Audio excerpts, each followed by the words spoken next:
Remember this face? You know, the zebra who, for the first few seasons, was an extra mentor to Twilight and was there for the main six, including Spike and the CMC. Even bold to live in Everfree Forest with all these mythical beasts around.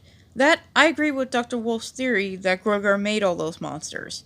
So, let me ask two simple questions. Why have we not had her backstory yet? And where are all the freaking zebras? Yeah!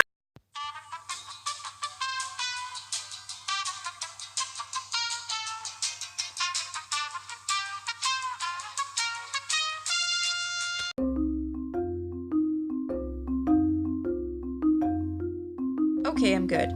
This is what I asked for Season 9. Where did Zecora come from? And what about the zebras? They never showed up, not in the Equestrian Games, or any celebrations, and not even being summoned by Celestia herself. What, did they all die? And Zecora is getting the last unicorn treatment? Hey, no, I get at least one dark joke in here. It's my channel after... One moment.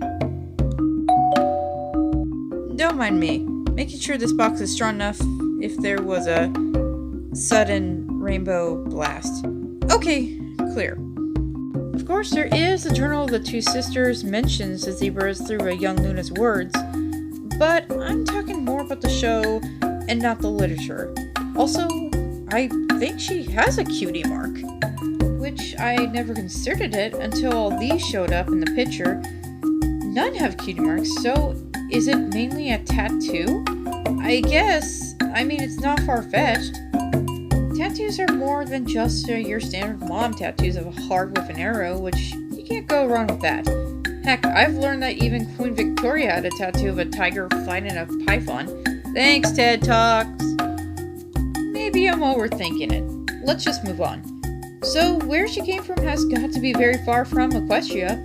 Definitely in an equestrian version of Africa.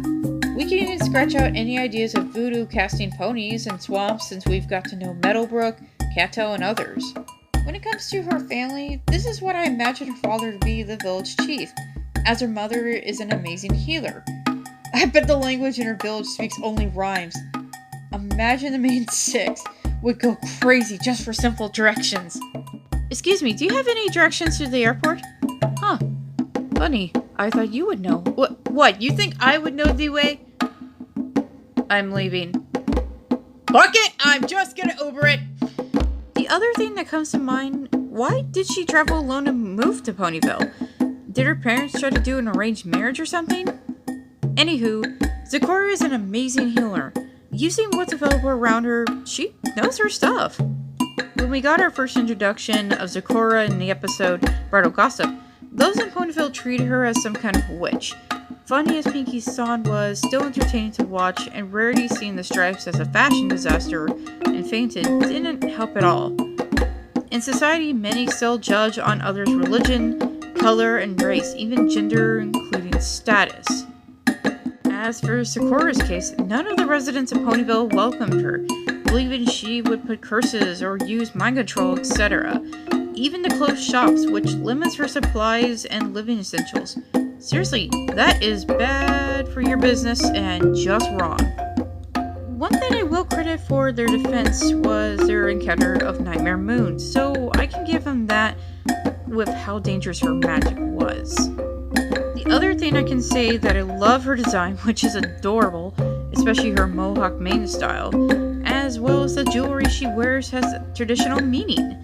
Earlier I mentioned she was a secondary mentor to Twilight, especially with her help fighting a power-crazy Trixie in Magical Duel, and using a potion to time travel back in Princess Twilight Sparkle.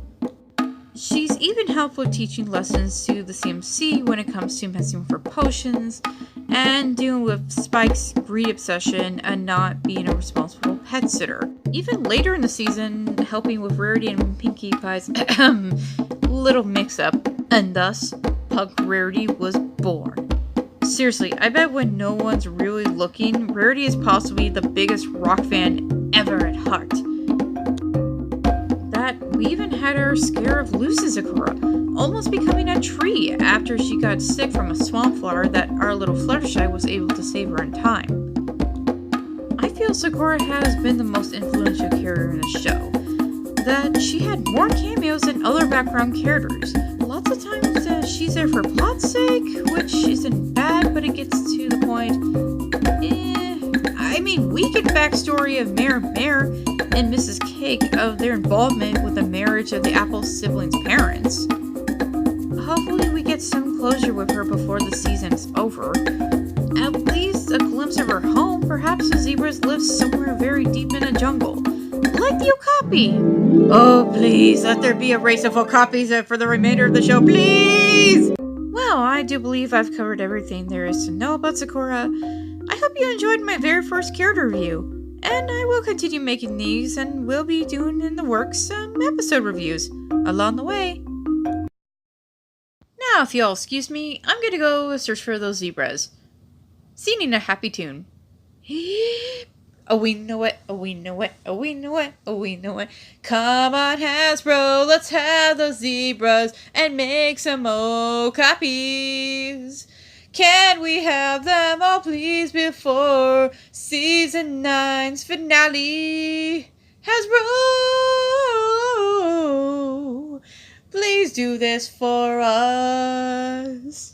And it looks like I'm stuck in song mode. This is Peppermint saying have a minty day. And watch out for a crazy mandro who knows kung fu and will hit you with a stick.